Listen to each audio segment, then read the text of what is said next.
Wow, I'm humbled. Thank you so much, Liam. That was amazing. First, I'd like to thank everyone, particularly the committee who inducted me.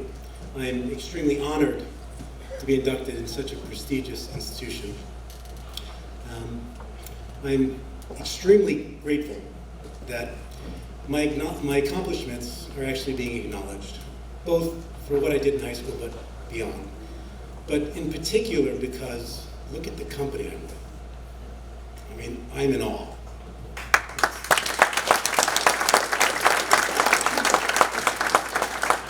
It's really amazing.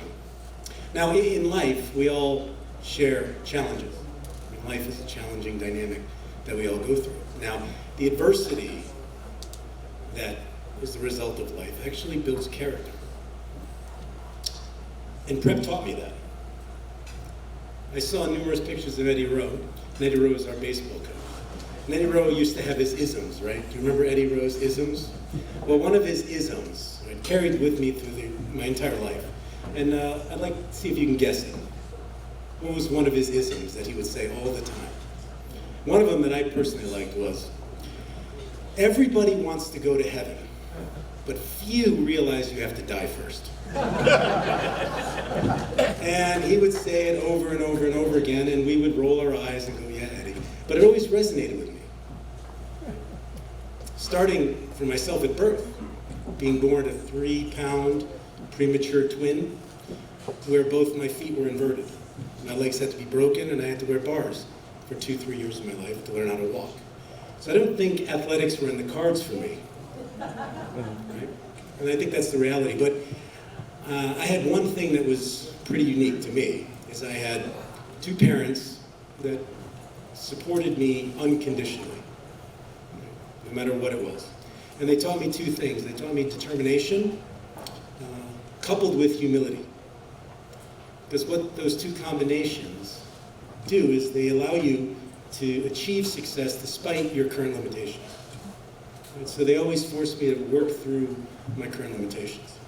Starting when I was 7 years old. My mother, who was the one that suggested I should play football, took me to Wakeland's Boys Club and signed me up for football. Now, she didn't know at the time that I was 7 and the league was 9 to 15.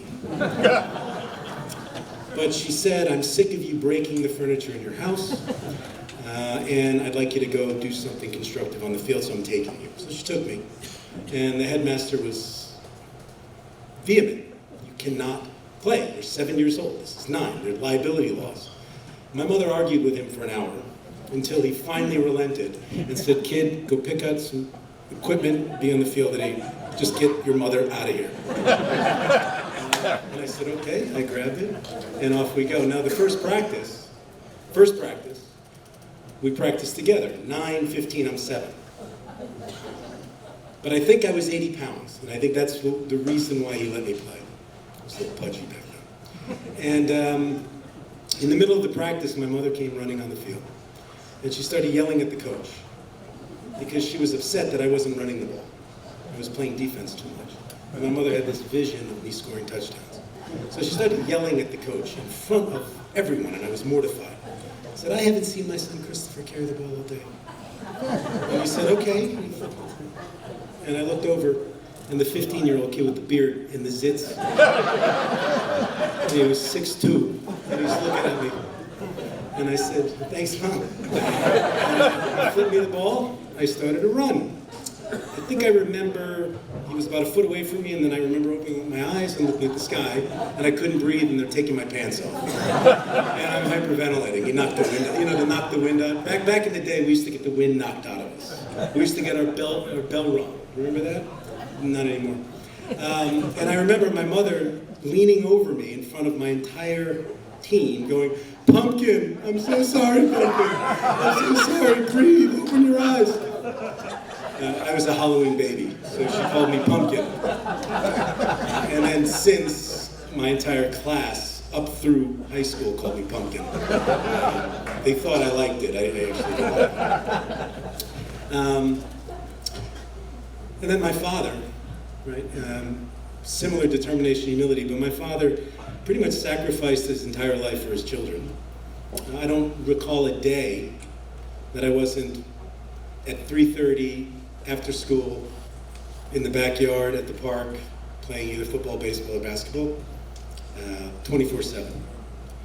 And I did have the fortune to be able to share the home with probably one of the best athletes that I've ever seen, my brother, who I was able to use to push me. Even though he was a year and a half younger, I always had to keep the older brother, age and power, which sometimes I'd look at him and go, if he doesn't know that he can kill me right now, I'm in trouble. So I kept that mindset. But yes, definitely, I was really fortunate to have a family that really lived for their children, lived for the next generation. One more story about my mother, because she passed, is that my mother was very academically focused. My mother was a teacher at Harding High School. She was 6'3". She was like 1 credit away from her PhD. And that's what she always valued. And when I was in high school, I had scholarships. I had full scholarships to play either baseball or football at a few schools, numerous schools. But I was fortunate enough to do well at school, and I had Ivy League schools recruiting me, but they didn't give athletic scholarships. So my parents, as soon as that happened, they said, well, no, you're going to Ivy League. And my mother took a second job as an academic advisor at a nursing college, St. Vincent's in Bridgeport, 4 nights a week, from 4 to 11 at night, and her entire salary paid my Cornell. And it was the best decision we made as a family. But that's the type of parents.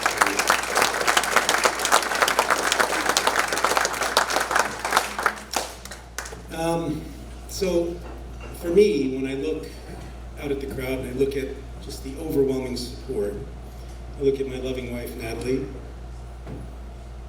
I look at my parents. I look at my brother. I look at my second brother, Tony.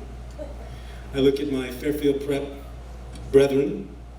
And I look at my extended work family who showed up in support. And I say, well, that's what it's about. And that's what I am eternally grateful for. So, thank you. Really appreciate being part of it.